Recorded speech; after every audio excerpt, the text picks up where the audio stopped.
Now, there have been calls for a commission of inquiry into the murders of traditional leaders in KwaZulu-Natal. This in the wake of yet another killing. 71-year-old eNCA Mdluli of Ladysmith was gunned down last week. Police are still failing to arrest many of the suspects. It's been alleged that the killings are over positions, land and family disputes. There are other claims that suggest that amakhosi are killing izinduna after they started receiving salaries from government. eNCA's Lethiwe Mdluli is joining us now with more on this story. Good afternoon, Lethiwe. I understand there's been a special meeting between the traditional leaders and the Department of Cooperative Governance today following these brutal killings of these traditional leaders. Do we have any idea what has come out of this meeting? Well, Braden, we were actually part of that meeting that took place today, but unfortunately during the session where amakhosi were raising issues with the Department of Cooperative Governance in the province, we were told to step out because they did not want us to hear some of the information shared during that meeting. But what we do know is that amakhosi have raised various issues, including those killings. There's been numerous assassinations here in the province of amakhosi and of course is Induna, and we've just recently learned today that 2 of those traditional leaders were actually killed yesterday. That means that in less than a week there's been 3 traditional leaders that have been gunned down in the province.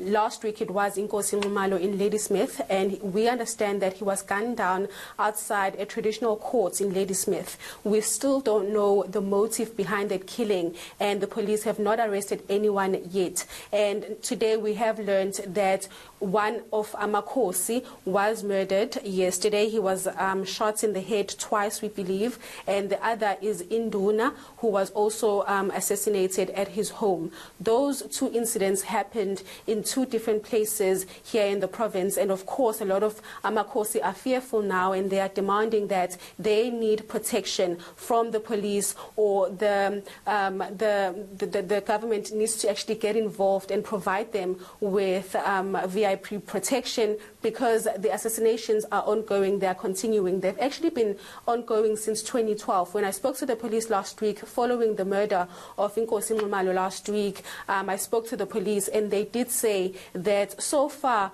over 48 of traditional leaders here in the province have been killed since 2012, and the number keeps growing, and unfortunately there haven't been much arrests made by the police for these killings. But of course there are some cases where they did arrest someone for the killings. We spoke to amakhosi earlier on, who were part of the meeting today with COCTA, and I was just asking them for their reaction following the latest murders of those 2 traditional leaders yesterday, and they did share that they're very fearful. I spoke to eNCA Precious Zulu, and this is what she had to say. We are not happy at all. I think each time there's a problem that arises, we need to come up with solutions to that, because this has never happened. It's for the first time, so everybody's reacting in a different way. I'll quote one example of eNCA Mdluli who was buried last week. We got reports that he's been going to the police to report that I am not safe. There are threats that are directed to him, and everything was happening, but nothing happened. I don't know if the police were still on the process of doing the investigation or what, but it happened. He's no more. So it's serious. In fact, all amakhosi have reported some of these things. It's happening, but the response is very slow. There's nothing that is coming up. We've been holding meetings all the time trying to say what is the possible solution, and we've been giving numbers that, okay, this case has happened, there are arrests that are happening, but we are not getting, we are not getting the proper response that we need. We need protection. We need to be protected, because if you compare Ukhosi and councillors from the local municipality, it's not the same. If I'm appointed today as a mayor, I get security that are protecting me. But what is happening with Ukhosi? Yes, we do understand that it has never happened, but now we can see with the numbers that are escalating, we were supposed to get security and protection. It's a very serious situation, Lethiwe. I mean, 2 more traditional leaders killed just yesterday, as you said, making it a total of 3 in the past week. What is the response of the MEC for cooperative governance?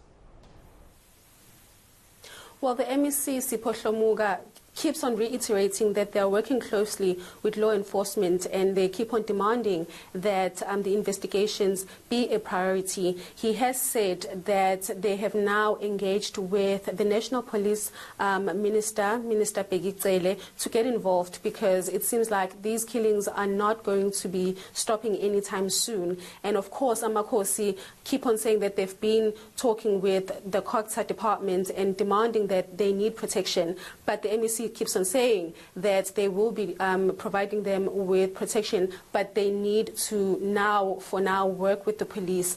There's also a task team that has been appointed by government here in the province to look into these killings and also to figure out how Amakosi and Izinduna can be protected against these assassinations. But unfortunately, not much has come out from that task team. Just last week, when I was speaking to opposition parties in the province, they were saying that they feel as if this task team has not actually yielded any results. But when I spoke to the MEC today about this task team and what the COGTA department is doing about this, and he did say that there is a report that is currently being formulated by this task team, and they are waiting for that report, and then they'll share with the Amakosi the results from that report, and they are hoping that after the report they can then take action, and hopefully they will have that engagement with the National Police Minister, where they will be discussing ways as to how they can protect Amakosi. While speaking to the MEC earlier on, Siphohlo Muga, this is what he had to say to me.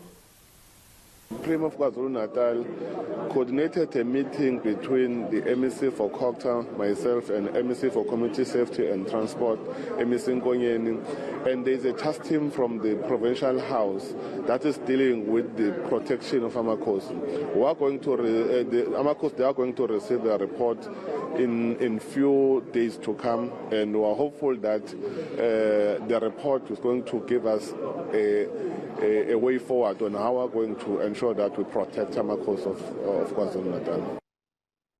Siphohlo Muga there, the MEC of COGTA in KwaZulu-Natal, ending that report this hour by Lethiwe Mdluli.